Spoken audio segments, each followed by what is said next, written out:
Souvent, ce sont des lieux ouverts qui ont des amplitudes d'accueil assez importantes, qui proposent différents espaces de travail, soit de travail de bureau. Certains ont des formats de type Fab Lab avec des imprimantes 3D. Il y a souvent des salles de réunion, des salles de formation. Voilà, des lieux qui sont ouverts à la diversité des activités et des profils des personnes qui les font. On n'a pas les mêmes types non plus de lieux en fonction du territoire, si on est en milieu rural ou dans des agglomérations ou dans des villes. Finalement, le tiers-lieu, c'est pas tant une définition fixe, c'est plus ce qu'on veut en faire dans un espace qui est difficile à mettre dans d'autres cases.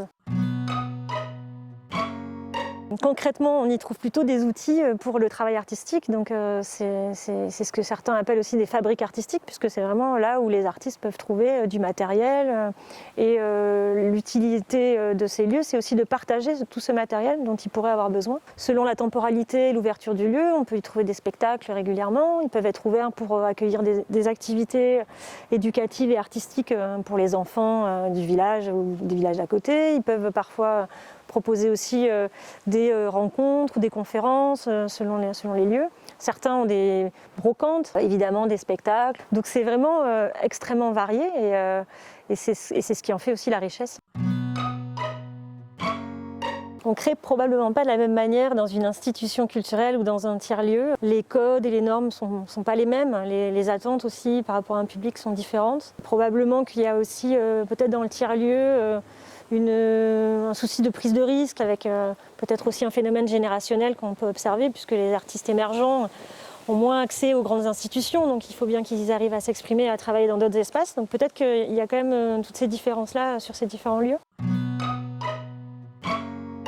En milieu rural, les tiers-lieux sont beaucoup liés au déplacement professionnel des personnes aussi. Donc on a beaucoup de gens qui sont des travailleurs indépendants et on retrouve aussi de nombreux artistes ou métiers proches du milieu artistique de ce type d'endroit aussi parce que ce sont des métiers isolés sinon. On peut effectivement trouver des musiciens, des artistes plasticiens, des designers, des graphistes, des photographes.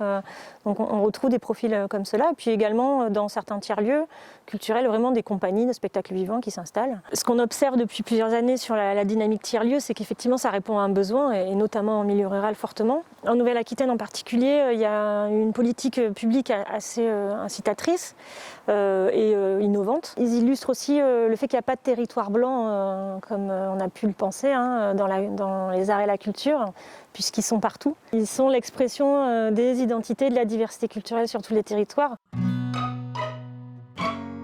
Les tiers-lieux évoluent en fonction des populations qui les font, puisque ce sont des lieux ouverts qui évoluent toujours au contact des projets qui s'y constituent.